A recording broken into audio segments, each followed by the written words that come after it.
할렐루야.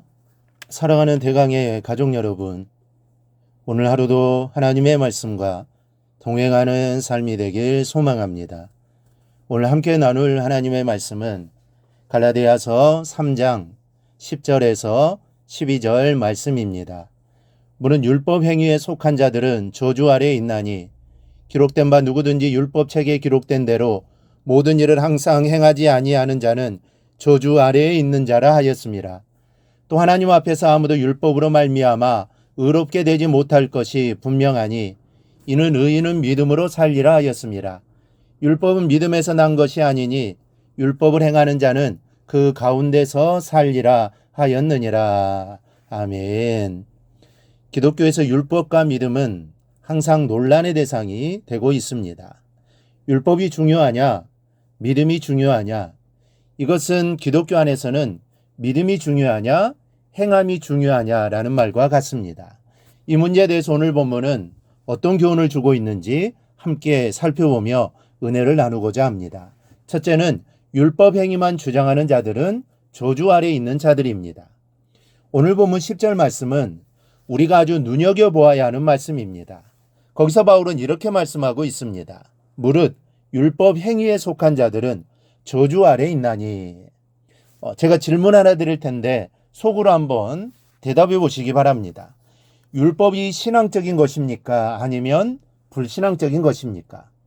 율법은 거룩한 것입니까? 아니면 불경건한 것입니까? 율법은 좋은 것입니까? 아니면 나쁜 것입니까? 율법은 하나님께 주신 것입니다. 그러니 대답은 분명합니다. 좋은 것입니다. 신앙적인 것입니다.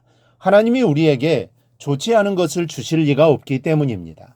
그런데 많은 성도들은 율법에 대해서 율법은 나쁜 것이라는 이미지를 가지고 있습니다. 이 잘못된 생각입니다.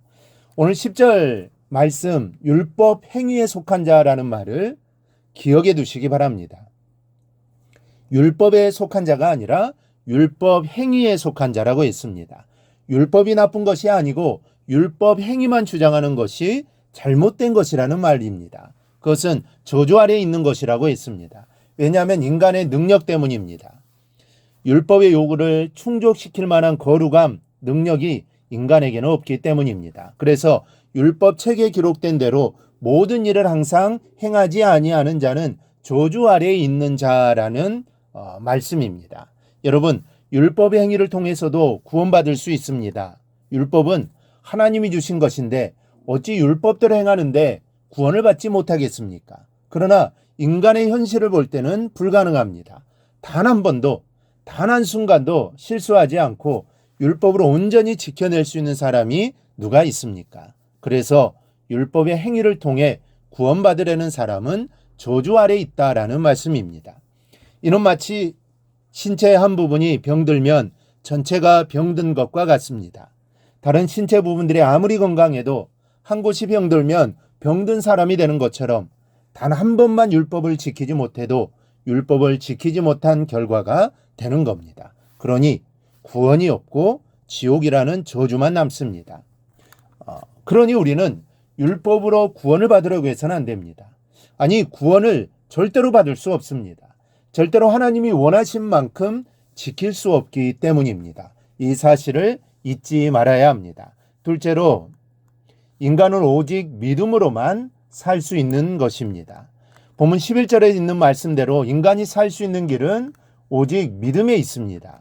행위로는 살 수 있는 길이 없기 때문에 하나님께서 믿음으로 살 수 있는 은혜의 새 길을 열어주신 겁니다. 여러분, 잘나고 똑똑하다고 의인이 되는 경우는 없습니다. 사람이 아무리 많은 재물을 나누어준다 하더라도 의인이 될 수는 없습니다. 사람이 아무리 도덕적으로 또 철학적으로 부족함이 없다고 하더라도 그것이 그 사람을 의인되게 하지는 못합니다. 사람이 아무리 자기 몸을 희생하며 봉사한다고 하더라도 그것이 그 사람을 의인되게 하지 못하는 겁니다. 사람을 의인되게 하여 살게 하는 것은 오직 믿음뿐이요. 이 믿음은 오직 예수 그리스도를 믿는 믿음이라는 사실입니다. 그렇다면 구원을 얻기 위해서는 믿음밖에 없다면 행위는 쓸데없는 것일까요? 그렇지 않습니다. 믿음 안에서 행위는 쓸데가 있습니다. 쓸데있는 정도가 아니라 아주 귀중한 보화가 됩니다. 믿음을 갖고 하나님이 원하시는 대로 살면 그대로 축복이 임하고 그대로 상급이 저축되기 때문입니다. 행위는 믿음 안에 있을 때는 보배입니다. 여러분, 율법은 거울과 같습니다. 거울을 들여다보면 자신의 얼굴이 더러운 것을 발견하게 됩니다. 그러나 거울이 더러운 것을 씻어줄 수 있습니까? 그럴 수는 없는 것처럼 율법도 그와 같습니다. 아무리 율법대로 행해도 그것으로는 의인이 될 수 없는 것입니다. 구원을 받을 수 없는 것입니다. 왜냐하면 거울이 더러운 것을 씻겨줄 수 없듯이 율법을 통해 하나님께 이룰 수 없기 때문입니다. 완벽하게 지키면 가능하겠지만 인간은 불가능한 존재입니다. 창조주가 아니고 피조물이기 때문입니다. 오직 믿음으로만 인간은 하나님으로부터 의롭다는 인정을 받게 되고 그래서 살 수 있습니다. 구원받을 수 있다는 말씀입니다. 구원의 길은 오직 믿음에 있습니다.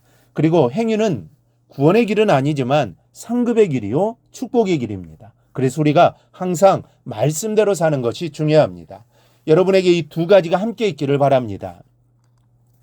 율법의 행위만 주장하는 저주받은 자들처럼 되지 마십시오. 그래도 뭔가 좀 말씀대로 잘 살아야 구원받을 수 있을 것처럼 생각해서는 안 됩니다. 예수를 믿는 그 믿음만으로 구원받았음을 확신하시기 바랍니다. 그리고 그 확신에 서서 말씀대로 행하시기 바랍니다. 순서가 뒤바뀌어서는 절대로 안 됩니다. 믿음으로 인한 구원이 먼저이고 그 다음에 말씀대로 행하는 삶입니다. 이 사실이 뒤바뀌게 되면 자신의 의를 드러내게 됩니다. 자신을 자랑하게 됩니다. 자신이 이만큼 행했다고 말합니다. 그래서 구원받았다고 말합니다. 우리는 절대로 이렇게 되지 않기를 바랍니다. 오직 믿음으로 구원받고 그 믿음의 확신에 서서 말씀대로 행함으로 축복과 상급을 누리는 삶이 꼭 될 수 있기를 주님의 이름으로 축원합니다. 오늘 묵상한 말씀을 굳게 잡고 삶으로 실천하며 살아내는 대강의 모든 성도들이 되기를 축복합니다.